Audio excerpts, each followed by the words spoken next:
Nakitang polyps sa colon ng anak nyo. And I'm really sorry to say they're cancerous.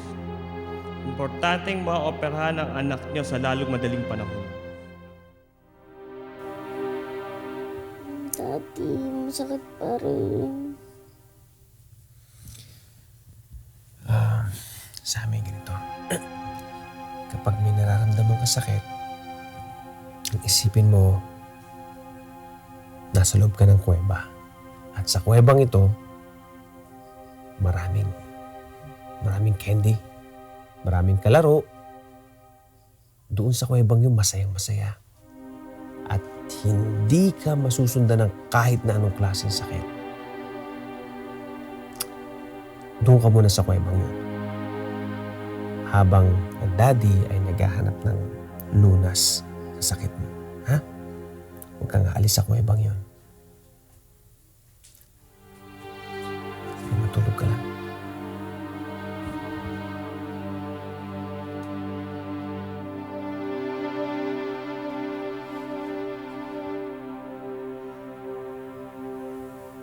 Kanina ka pa nandito. Magpahinga ka muna. Wala akong maitulong sa anak natin. Elena. Hindi naman lahat kumagaling sa instant healing, di ba, Arman? May mga pasyente ka rin na ilang ulit pumunta rito bago mo napagaling. Ganun din si Sammy. Paano kung kinuha ulit ng Panginoon ang kapangyarihan ko magpagaling? Binawi niya. Ano ba yung pinagsasabi mo? Hindi naman ganyan ang Diyos. Hindi siya magbibigay ng biyaya para lang bigla niyang bawiin sa'yo.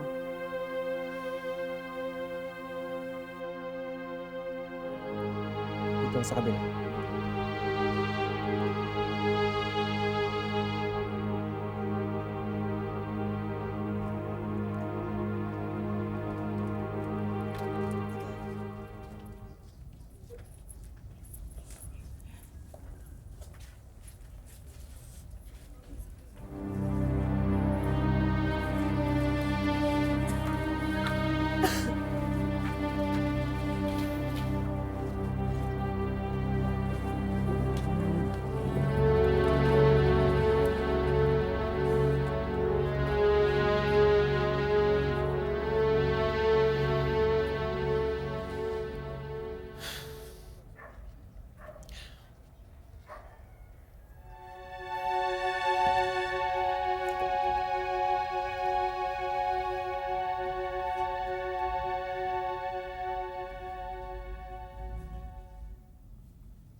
Babangon tayo.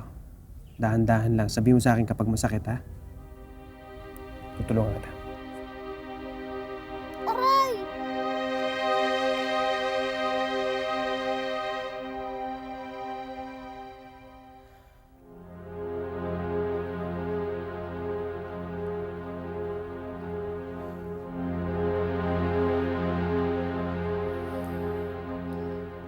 Uulitin natin. Dahan-dahan lang. Babangon tayo. Sige.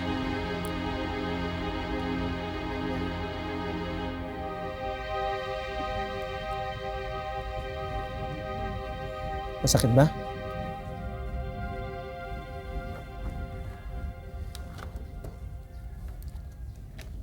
Tutulungan kitang tumayo, ha? Dahan-dahan din. Sige, dali lang. Dahan-dahan.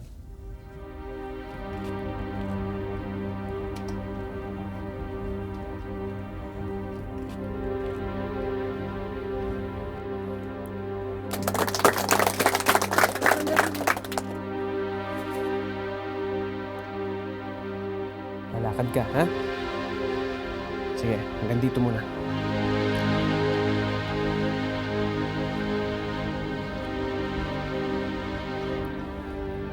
Masakit ba? Mababa ka, dahan-dahan. Sige.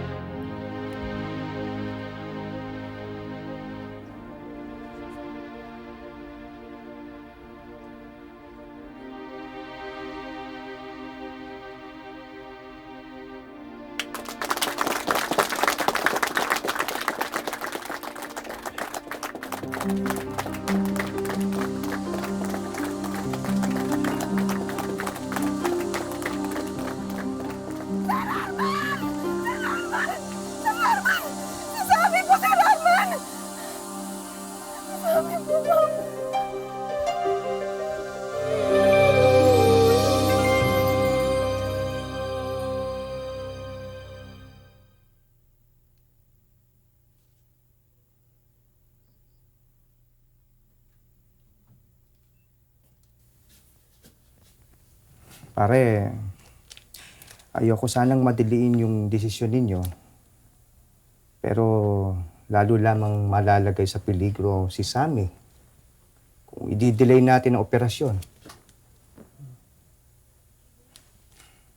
Ito, consent form. Para makapag-desisyon kayo, pare. Tawagan nyo na lang ako sa oras na makapag-desisyon na kayo ni Mare. Ha? Salamat, pare. Ay, si Luz na lang mag-aatid sa'yo. Hindi ka na namin atid, ah. Okay lang. Kaya Mare.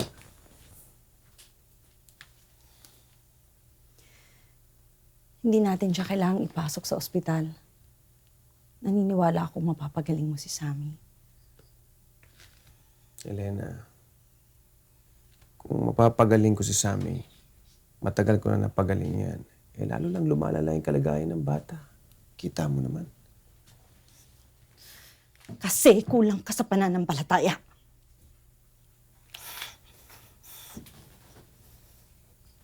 Elena, hindi pananampalataya ako kaya ako nakakapagpagaling ng tao. At lalong hindi rin sa pananampalataya ako. Kaya nagkakaroon ng milagro. Hindi katauhan ko ang basihan. Dahil kung pagbabasihan lang yung pagkatao ko, hindi ako karapat-dapat. Alam mo yan, Elena. Pero ang dami mo nang napagaling.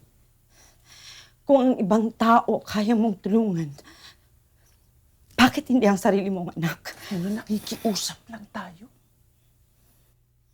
Nakikiusap lang tayo sa Diyos. At dahil nakikiusap lang tayo, Elena, hindi sa lahat ng panahon mapagbibigyan tayo. Madalas, yung mga tao, alam ko, isang tingin ko pa lang, alam ko kung mapapagaling ko o hindi. Si Sammy, kahit anak natin niya, alam ko hindi ko siya mapapagaling. Huwag kang magsalita ng ganyan!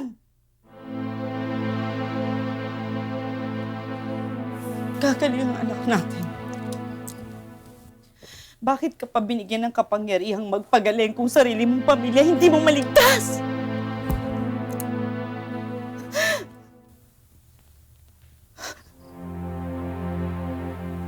Elena, siguro ito na yung panahon na dapat ipaubayan na natin ang bagay na to sa ibang tao, ibang kamay. Dahil ako wala na akong magagawa sa anak natin. Tanggapin na natin yon.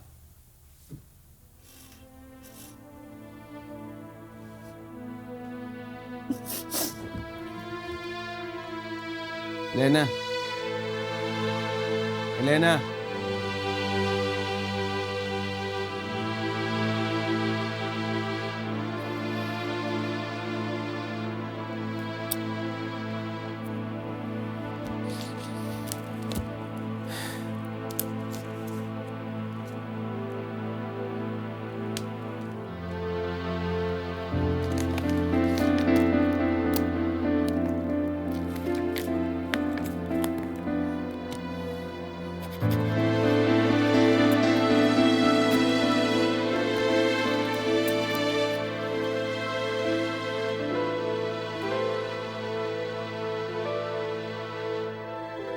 Makikiraan lang ho. Makikiraan lang ho. Sige, sandali lang ho at pupuntahan ko, ha? Sandali lang po, ha? Sige, dyan lang po kayo at pupuntahan ko.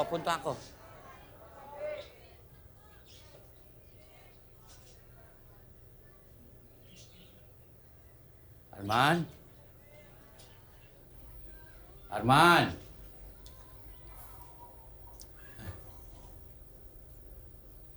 Arman, pasensya ka na at ngayon lang ulit ako nakabisita. Hindi ko kasi maiwan-iwan si Rosa at si Belen. Yung si Edgar naman, hindi ko maasahan, laging wala. Hindi ko nga alam kung saan nagpupunta yung taong yun. Parang kailan lang, no? Ang tahimik ng buhay. Kumusta si Sammy? Hindi ko yata mapapagaling ang anak ko, mga Igwe. May awa ang Diyos. Hindi ka ba lalabas? Naghihintay yung mga tao.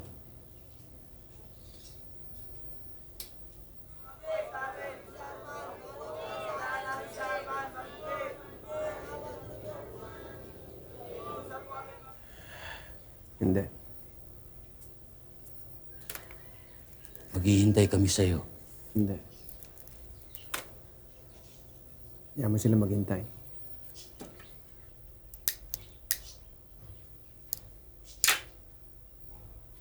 Mabuti pa, paalisin mo na sila. Paalisin mo na sila.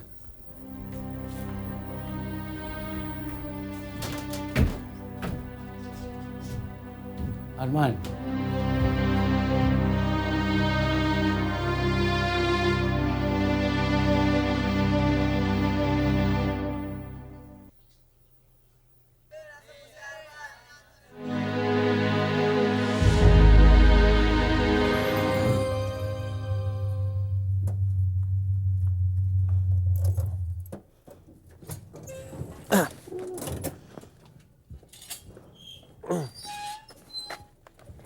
Ako na sa bata.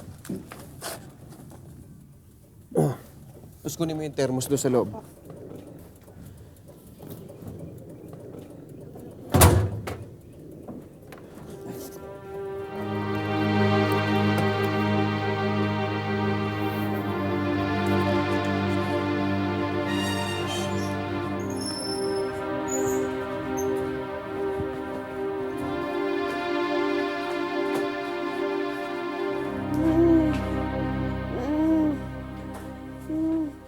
Sammy?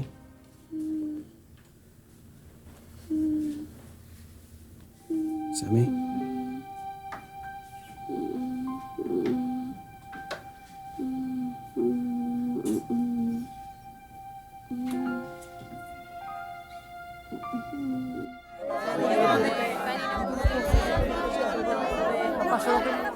Pasensya na po. Umuwi na po kayo.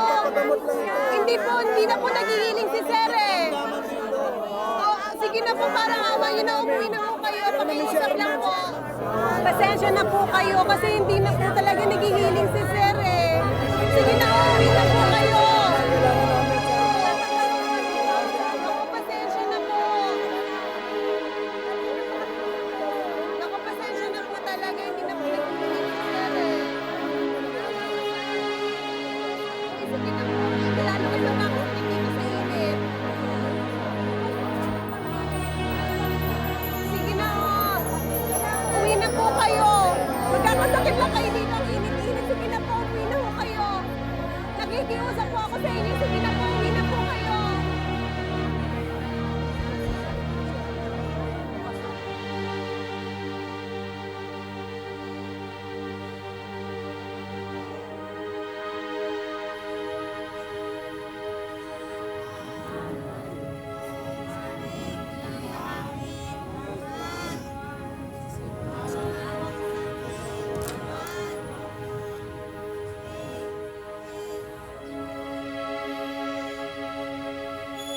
Nakikiusap sila, Arman.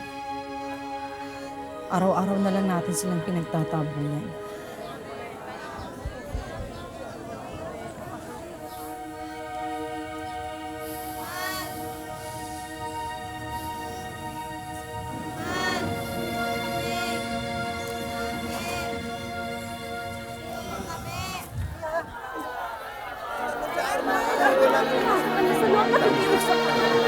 Bitiwan mo ako! Hindi ba kayo marunong makinig? Sabing hindi na ako manggagamot. Kung mamamatay kayo, tanggapin nyo na yon. At saka ang kakapal ng mukha ninyo, bakit kayo bibigyan ng milagro ng Diyos at hindi ang anak ko? Magsiuwi na kayo!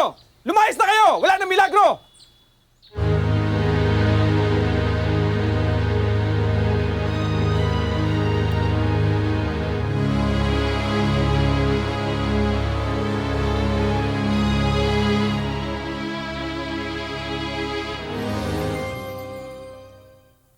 Yan, good boy. Daddy, Mm. galit po ba si Papa Jesus? Galit sa'yo si Papa Jesus. Naku, hindi magagalit sa'yo si Papa Jesus. Hindi marunong magalit sa'yo yun. Lalo na sa atin. Hindi magagalit yun. At ba't mo naman naisip yun? Kasi may malaking kasalanan ako, Daddy. Ano to? Sabihin mo sa akin. Araw-araw, kumukupit ako dun sa donation box. Yung sinuhulog ng mga may sakit para gumaling. Kaya siguro, nagkasakit din ako, Daddy. Alam mo anak, sa ginawa mong yan, ngayon, tuwang-tuwa sa'yo si Papa Jesus. Masaya siya sa ginawa mo. Kasi umamin ka sa kasalanan ng ginawa mo. Hindi lahat ng tao kaya gawin yan. Hindi lahat umaamin ng kasalanan nila. Pero ikaw ginawa mo. Kaya love ka ni Papa Jesus. At love na love ka rin ni Daddy. Ha?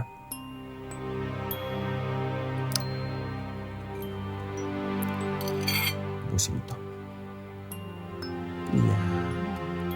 Mas kumain.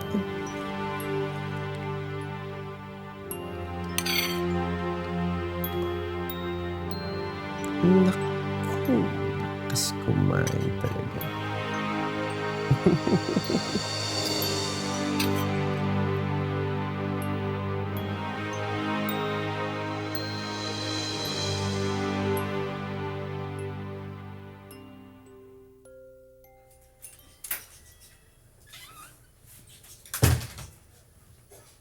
Ang aga mong nagising. Hindi pa ako natutulog.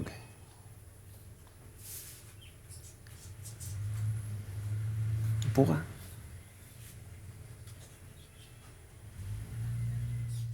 Alam mo, Elena, minsan ang tao, nagkakaedad lang.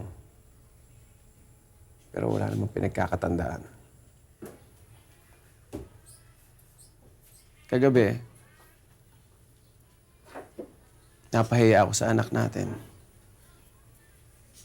Ako pa itong magulang, ako itong naturuan ng leksyon.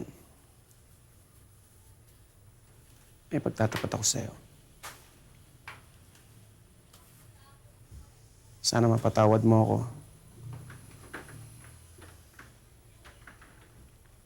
Sa lahat ng mga kasalanang nagawa ko, nadamay pati pamilya ko. Pamilya natin. Sa puso ko, alam ko, akong dahilan kung bakit nagkasakit si Sammy.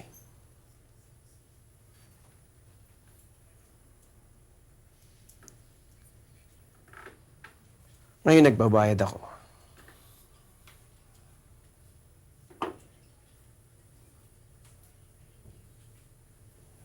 Nagbabayad ako. At pati anak natin nagdurusa dahil sa akin.